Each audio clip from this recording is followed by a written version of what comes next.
যতদিন না পর্যন্ত তাদের বিচার হবে ততদিন পর্যন্ত যদি তাদের প্রতি কেউ বেশি আগ বাড়িয়ে সহানুভূতি জানায়, আপনাদেরকে অনুরোধ জানাবো এই সিম্বলিক আয়নাঘরগুলো কিছু জায়গায় স্থায়ী করা যায় কিনা, যে তাদেরকে 1 ঘন্টার জন্যই অন্তত আয়নাঘরে ঢুকিয়ে রাখতে হবে। তারপর সে বের হয়ে বলবে হাসিনা কি ছিল আর তার প্রতি সহানুভূতি কোত্থেকে জাগে।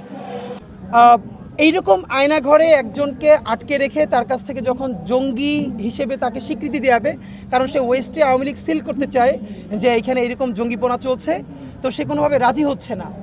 তারপর তার স্ত্রীকে ধরে এনে তার সামনে ভয়াবহভাবে ধর্ষণ করা হয়েছে।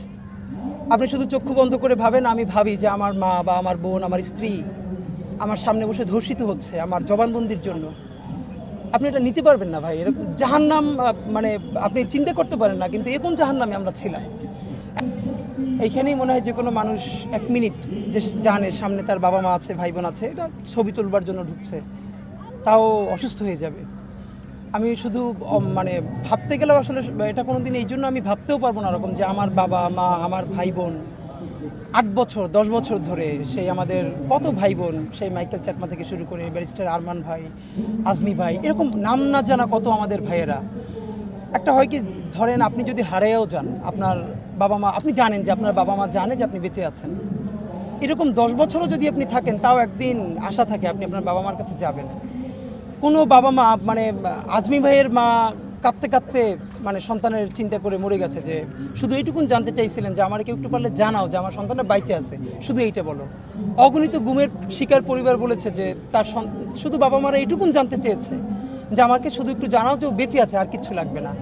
তো এইটা আসলে নিজের যার সন্তান, যার বাবা মা এরকম পরিস্থিতির শিকার হয় নাই, তার আসলে এটা বোঝা, অনুভব করা মুশকিল। তো আজকে বাংলাদেশে দেখি যে হাসিনার প্রতি আমি খুবই অবাক, এবং আপনাদেরকে আজকে বলি, সেদিনকে জাতিসংঘের প্রোগ্রামে গিয়েছিলাম, সেখানে প্যানেল আলোচক ছিলেন, আমি প্রতিবাদ করি নাই, তো এখন বলছি। ব্যারিস্টার সারা হোসেন উনি আলোচনায় বলেছেন যে বাংলাদেশে এখন যে নতুন বাংলাদেশ হয়েছে, সেখানেও এই যে আদালতে কেন হ্যান্ডকাফ পরানো হচ্ছে, এই বাংলাদেশ তো আমরা চাই নাই, মানে এইরকম ভদ্র ভালো কথা, এই কথা তো আসলে হচ্ছে কি, এইটা তার পক্ষেই বলা সম্ভব যে জীবনে গত 17 বছর আয়নাঘর তো দূরের কথা, মানে চিন্তাই করতে পারে না তার সন্তান, তার পরিবারের কেউ তো এই ভিকটিম কোনো দিন হয় নাই।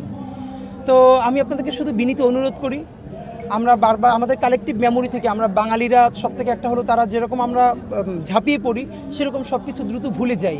নইলে আপনি ভাবেন এই 1 বছরে ধরেন রাষ্ট্রের অনেক ঝামেলা হতে পারে, কিন্তু সেইটা কি কোনোভাবেই হাসিনার গত 17 বছর 16 বছরের সাথে তুলনা করা যায়? এই 16-17 বছরের সাথে শুধুই তুলনা করা সম্ভব আইএমএ জাহিলিয়াতে, এবং আইএমএ জাহিলিয়াত আমরা শুনি, কিন্তু আইএমএ জাহিলিয়াত তো দেখি নাই। আমাদের জীবন, আর বারবার বলি জীবন দিব, কিসের জীবন দিব? বারবার বলি রক্ত দিব, রক্ত কি এত সস্তা নাকি? এই রক্ত যা দেয়ার আমরা দেয়া ফেলছি, এখন এই রক্তের প্রতিশোধ নিতে হবে। তবে সেটা আমরা কোনো অন্যায় চাই না, এই ভয়াবহ গণহত্যাকারীদের সাথেও আমরা ইনসাফ করতে চাই, আমরা আইন আদালতের মাধ্যমে বিচার করতে চাই। সুতরাং যতদিন না পর্যন্ত তাদের বিচার হবে ততদিন পর্যন্ত যদি তাদের প্রতি কেউ বেশি আগ বাড়িয়ে সহানুভূতি জানায়, আপনাদেরকে অনুরোধ জানাবো এই সিম্বলিক আয়নাঘরগুলো কিছু জায়গায় স্থায়ী করা যায় কিনা, যে তাদেরকে 1 ঘন্টার জন্যই অন্তত আয়নাঘরে ঢুকিয়ে রাখতে হবে। তারপর সে বের হয়ে বলবে হাসিনা কি ছিল আর তার প্রতি সহানুভূতি কোত্থেকে জাগে।